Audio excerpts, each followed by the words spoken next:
வணக்கம் friends, welcome to side அலப்பறைகள். சேனலுக்கு புதுசா கண்டிப்பா சேனலை சப்ஸ்கிரைப் பண்ணி வச்சுங்க. வீடியோ ஒரு லைக் பண்ணி ஸ்டார்ட் பண்ணுங்க. இன்னைக்கு நம்ம எதை பத்தி பார்க்க போறோம்னா ப்ரீஸ்ட்ரெஸ்டு கான்கிரீட்.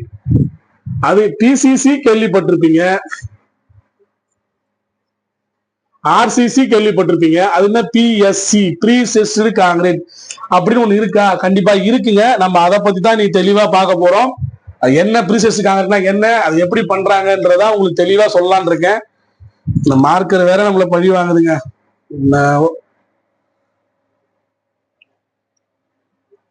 ஓகேங்களா? PCC plain cement concrete. RCC ஏன் வந்துச்சு? பிசிசி மட்டும் போட்டா உங்களுக்கு கம்ப்ரசிவ் ஸ்ட்ரென்த் எடுக்கும், ஆனா டென்ஷன் எடுக்காது. அதுக்காக எக்ஸ்ட்ரா ஸ்ட்ரென்த் ஃபோர்ஸ்னுக்காக நம்ம ரெயின்ஃபோர்ஸ்மெண்ட் ஆட் பண்ணி அந்த டென்ஷன் ஃபோர்ஸை வந்து நம்ம பண்றதுக்காக தான் நம்ம வந்து ரெயின்ஃபோர்ஸ்மெண்ட் ஆட் பண்ணி ஆர்சிசியா பண்றோம். அதுவும் சில டைம்ல டென்ஷன் ஃபோர்ஸஸ் ஃபெயில் பண்ணிடும். டென்ஷன் ஃபோர்ஸ் அதிகமா எடுக்காது, சப்போர்ட்டர்ஸ் நிறைய தேவைப்படும். அதுல இருந்து மீட்டு கொண்டு வரதா இந்த பிஎஸ்சி, ப்ரீஸ்ட்ரெஸ்டு கான்கிரீட். அதாவது ஒரு கான்கிரீட்டை ஒரு சில டெண்டான் சொல்லுவாங்க, ரோப், அதாவது 7 ஃப்ளை 3 ஃப்ளை 5 ஃப்ளை அப்படி முடுக்கப்பட்ட ஒரு கம்பி, ஒரு ரோப் மாதிரி இருக்கும் டெண்டான். அதை உள்ளுடு செலுத்தி அதை ஸ்ட்ரெஸ் பண்றது மூலியமா கான்கிரீட்டும் ஸ்ட்ரெஸ் ஆகி லோடை கேரி பண்றோம். அதை பண்ண வைக்கிறதுக்கு பேர் தான் ப்ரீஸ்ட்ரெஸ்டு. ஓகேங்களா? உங்களுக்கு ஒரு கான்கிரீட்டை ஸ்ட்ரெஸ் பண்ணி அதுக்கப்புறம் லோடு கொடுப்பாங்க அது மேல, அப்ப அது கரெக்டா நீங்க தாங்கும். அதை நான் டீட்டெயிலா உங்களுக்கு சொல்றேன், தெளிவா புரியும் பாருங்க. இப்போ எக்ஸாம்பிளுக்கு இது ஒரு கான்கிரீட் ஸ்ட்ரக்சர்னு வச்சுங்க. எப்படி இருக்கு கான்கிரீட் ஸ்ட்ரக்சர்? ஓகேவா? இதுல உங்களுக்கு வந்து பாத்தீங்கன்னா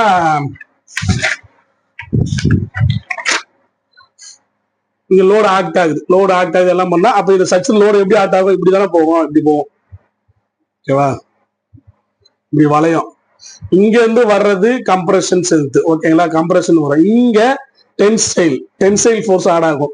அப்போ இப்ப இங்க சப்போர்ட் எல்லாம் இருக்கு. சப்போஸ் இங்க சப்போர்ட் இல்ல, ஸ்பேன் அதிகமா இருக்குன்னா இந்த இடம் பிரேக் ஆயிடும் டென்சைல் ஸ்ட்ரென்த் மூலமா. அதுக்குதான் இந்த ப்ரீஸ்ட்ரெஸ் பண்றாங்க. எப்படி ப்ரீஸ்ட்ரெஸ் பண்றாங்கன்னா, இப்போ நம்ம இப்ப வந்து பாத்தீங்கன்னா இதுல இப்போ ஒரு ஸ்ட்ரக்சர் இருக்கா, இது இப்போ ஸ்ட்ரக்சரை கேஷ் பண்றதுக்கு முன்னாடி உள்ள டெண்டான்லாம் போட்டு ப்ரீஸ்ட்ரெஸ் பண்ணிட்டாங்கன்னா, உங்களுக்கு ப்ரீஸ் பண்ணும்போது இந்த கான்கிரீட் எப்படி உங்களுக்கு லோடு ஆக்ட் ஆகும்னா, இப்போ உங்களுக்கு கீழே கூடி டென்சைல் வருது இல்ல, இது அப்படியே தலைகீழா அது உல்டாவா போகும். இப்படி போயிடும் லோடு, இப்படி இருக்கும் லோடு. இப்போ இப்படி இருக்கும் உங்களுக்கு லோடு பாத்தீங்கன்னா. இப்போ இந்த ஸ்ட்ரக்சர் மேல திரும்ப லோடு ஆக்ட் ஆகும்போது என்ன ஆகும்?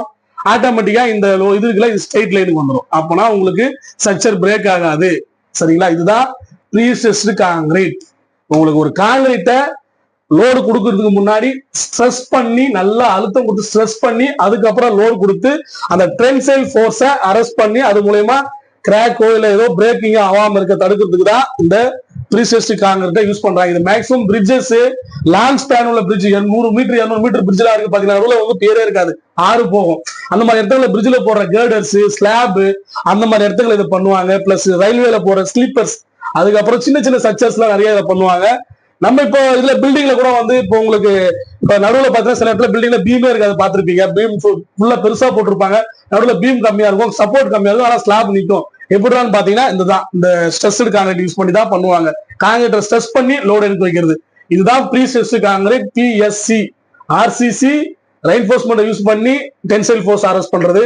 அதுலயும் பிரேக் ஆகும், எக்ஸ்ட்ரா சப்போர்ஸ் தேவைப்படும், லோடு அதிகமா இருக்கு, அதை கேரி பண்றதுனா டெண்டான்ஸ் யூஸ் பண்ணி கான்கிரீட்டை ஸ்ட்ரெஸ் பண்ணி அதுக்கப்புறம் வந்து லோடு கொடுத்து அதை நியூட்ரலைஸ் பண்ணுவாங்க. இதுதான் ப்ரீஸ்ட்ரெஸ்டு கான்கிரீட். ஓகேங்களா? இந்த மாதிரி இப்போ சப்போஸ் இப்போ இந்த மாதிரி ஒரு பிரிட்ஜில் ஸ்லாப் எப்படி இருக்குன்னா, இது மேல வெஹிக்கிள் போகும்போது லோடு வருமா, ஆட்டோமேட்டிக்கா இந்த லைன் வந்து ஸ்ட்ரெயிட் ஆயிடும். ஓகேவா? அந்த டென்ஷன் பண்ணுவாங்கன்னு சொல்றேன் டெண்டான், அது 2 டைப்ஸ்ல இருக்கு ஃப்ரெண்ட்ஸ். ஒன்னு ப்ரீ டென்ஷன், இன்னொன்னு போஸ்ட் டென்ஷன். ப்ரீ டென்ஷன் அப்படின்னா என்னன்னா, இப்ப எக்ஸாம்பிளுக்கு நம்ம ஒரு இப்போ ரயில்வேல போற ஸ்லீப்பர் எடுத்துப்போம். அப்படிதான் இருக்காது. இப்போ இந்த கான்கிரீட் போறதுக்கு முன்னாடி முதல்ல வந்து அந்த சிசிஎஸ் பெட்ல உள்ள எத்தனை டெண்டான் வேணுமோ அத்தனை டெண்டானை வச்சுட்டு இதை வந்து ஸ்ட்ரெஸ் பண்ணிடுவாங்க.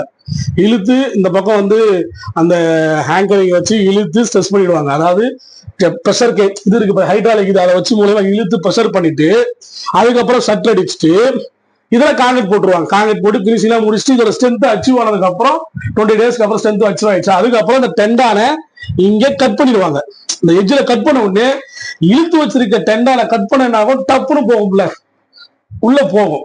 உள்ள போகும்போது அதுல இருந்து ஒரு ஸ்ட்ரெஸ் கிரியேட் ஆகி இந்த ஸ்ட்ரக்சர் வந்து எப்படி சொல்றது, உங்களுக்கு ஒரு விதமான லோட உங்களுக்கு அந்த பெண்டிங் மூமெண்ட் அப்ப மேல் நோக்கி உங்களுக்கு கொண்டு போயிடும். அதுக்கப்புறம் நீங்க மேல லோடு கொடுக்கும்போது ட்ரெயின் எல்லாம் போகும்போது அது கரெக்டான இது இருக்கும், நல்ல லோடு இருக்கும். அதாவது காங்கிரீட் போடுறதுக்கு முன்னாடியே டெண்டான ஸ்ட்ரெஸ் பண்ணிட்டு டைரக்டா டெண்டான் மேலேயே உள்ள டெண்டான ஸ்ட்ரெஸ் பண்ணி டைரக்டா காங்கிரீட்டை போட்டு அந்த 20 days ரிசல்ட் அச்சீவ் ஆனதுக்கு அப்புறம் காங்கிரீட் ஸ்ட்ரென்த் ஃபுல்லா கிடைச்சதுக்கு அப்புறம் டெண்டா கட் பண்ணிடுவாங்க. அது மூலயமா காங்கிரீட்டை ஸ்ட்ரெஸ் பண்றதுதான் ப்ரீ டென்ஷன். போஸ்ட் டென்ஷன் சொல்றேன். இப்போ எக்ஸாம்பிளுக்கு போஸ்ட் டென்ஷன் எங்க அதிகமா பண்ணுவாங்கன்னா பிரிட்ஜ்ல பண்ணுவாங்க. உங்களுக்கு நான் தெளிவா சொல்லணும்னா நம்ம பில்டிங்ல சொல்றேன், ஸ்லாப்ல பண்ணுவாங்கல்ல, பிடி ஸ்லாப் பண்ணுவாங்க. அந்த பிடி ஸ்லாப்ல அப்படிதான் உள்ள ஒரு பீம் இருக்கும். பீம்லயும் பார்த்தா உங்களுக்கு டெண்டான் அந்த வெள்ளை வெள்ளையா பைப் மாதிரி போட்டிருப்பாங்க பார்த்தீங்களா, அது டக்ட், ஜிஐ டக்ட் பண்ணிருப்பாங்க. அந்த டக்டுக்குள்ள டெண்டான் இருக்கும். பில்டிங்ல வந்து பார்த்தீங்கன்னா ஒரு பக்கம் வந்து ஆல்ரெடி ஸ்டீல்ல அரெஸ்ட் பண்ணிடுவாங்க, ஒரு பக்கம் ஃப்ரீயா இருக்கும், அப்புறம் இழுப்பாங்க. இதுவே கேர்டு பிரிட்ஜ்ல கேர்டுலாம் எப்படின்னா ரெண்டு உள்ள அந்த ஜிஐ டக்டை வச்சுட்டு காங்கிரீட் போட்டு அந்த எடுத்துருவாங்க, ஹோல் உள்ள ஹோலாவே இருக்கும். அதுக்கப்புறம் தான் உள்ள டெண்டான விட்டு ஸ்ட்ரெஸ் பண்ணுவாங்க. இப்போ இந்த மாதிரி ஸ்லாப் காங்கிரீட் போட்டாச்சு, போட்டதுக்கு அப்புறம் 28 நாள்ல ஸ்ட்ரென்த் அச்சீவ் ஆனதுக்கு அப்புறம் தான் பண்ணணும். பண்ணதுக்கு அப்புறம் இந்த ஒரு பக்கம் பிக்ஸ்டு ஒரு பக்கம் ஃப்ரீ ஆகிற பக்கத்துல வந்து பார்த்தோன்னா உங்களுக்கு இந்த மாதிரி ஹைட்டால ஜாக்கை வச்சு ஸ்ட்ரெஸ் பண்ணுவாங்க. டெண்டான ஸ்ட்ரெஸ் பண்ணும்போது தேவையான அளவு ஸ்ட்ரெஸ் ஆச்சா, அது நிறைய கால்குலேஷன் இருக்கு. தேவையான அளவு ஸ்ட்ரெஸ் ஆனோட இந்த காங்கிரீட் வந்து ஃபுல்லா ஸ்ட்ரெஸ் ஆயிடும், லோடு எடுக்க தயாராகிடும். இந்த மூமெண்ட்டும் வந்து அப்போ மேல் நோக்கி போயிடும், டென்ஷன் லோடு ஆக்ட் ஆகும்போது ஈக்குவல் ஆயிடும். அதுக்கப்புறமா இதை கட் பண்ணிட்டு பினிஷ் பண்ணிடுவாங்க. இப்போ அதுல டெண்டான் வந்து டைரக்டா காங்கிரீட்லயே போயிடுச்சு, நீங்க விட்ட உடனே உங்களுக்கு ஸ்ட்ரெஸ் ஆச்சு, ஓகே. இதெல்லாம் காங்கிரீட் உள்ள பைப் வச்சு பைப்புக்குள்ளதான் நீங்க டெண்டான் வச்சு ஸ்ட்ரெஸ் பண்ணிருக்கீங்க. அப்ப அந்த கேப் என்ன டவுட் வரும். அதுக்குதான் காங்கிரீட் போறதுக்கு முன்னாடி அந்த ஜிஐ பைப்ல இந்த மாதிரி ஹோல்ஸ் ரப்பர் பைப் ஒன்று விட்டுருப்பாங்க, பாத்துருப்பீங்க நினைக்கிறேன். அந்த பைப் எதுக்குன்னா இந்த ஸ்ட்ரெஸ் பண்ணி முடிச்சதுக்கு அப்புறம் இதுல சிமெண்ட் ஸ்லரிய ஒரு சில கெமிக்கல்லாம் இருக்கு ஃபோர்ஸ் ராக்ல, அந்த கெமிக்கலை ஆட் பண்ணி சிமெண்ட் ஸ்லரிய பிரஷர் பம்ப் மூலமா உள் செலுத்தி இங்க பிரஷர் பண்ணி இங்க பண்ணுவாங்க. அது உள்ள வந்து இங்க ஒரு ஹோல்ஸ் வச்சிருப்பாங்க, இதுவே வெளியே வரும். வெளியே வந்ததுக்கு அப்புறம் இதை கட் பண்ணிட்டு பினிஷ் பண்ணிடுவாங்க. அந்த ஸ்லரியும் உள்ள செட் ஆயிடும், டெண்டான செட் ஆயிடும். அதாவது சிம்பிளுங்க, ப்ரீ டென்ஷன்னா இழுத்து பிடிச்சிட்டு அதுக்கப்புறம் காங்கிரீட் போர் பண்ணி அதோட ஸ்ட்ரென்த் அச்சீவ் ஆனதுக்கு அப்புறம் கட் பண்ணி அதை ஸ்ட்ரெஸ் பண்றது. போஸ்ட் டென்ஷன்னா காங்கிரீட் எல்லாம் போட்டுட்டு போடுறதுக்கு முன்னாடி எங்க டெண்டான் வருமோ அந்த ஹோல்ஸ் அந்த பைப் ஜிஐ பைப் வச்சு போட்டுட்டு, ஜிஐ டட்டுன்னு சொல்லுவாங்க, அதை வச்சு போட்டுட்டு காங்கிரீட் எல்லாம் போட்டு 20 days ஸ்ட்ரென்த் அச்சீவ் ஆனதுக்கு அப்புறம் அதை திரும்ப ஸ்ட்ரெஸ் பண்ணி காங்கிரீட் ஸ்ட்ரெஸ் பண்றது. ரெண்டுமே லோடு எடுக்கிறதுக்கு தான். லோட ஸ்ட்ரெஸ் நம்ம யூஸ் பண்ண போற ஸ்ட்ரக்சர் காங்கிரீட்டை ஸ்ட்ரெஸ் பண்ணி அது மேல லோடு செலுத்தி லோட கேரி ஓவர் பண்ண வைக்கிறதுக்கு தான். இந்த லோட கொடுக்கறதுக்கு முன்னாடியே அந்த காங்கிரீட்டை ஒரு ஸ்ட்ரெஸ் கொடுத்துறோம்ல, அதுதான் முன்கூட்டியே முன்னாடியே ப்ரீ பண்ண காங்கிரீட், டிஎஸ்சி ப்ரீ காங்கிரீட். இந்த tension pre tension post tension type அவ்வளவுதான்.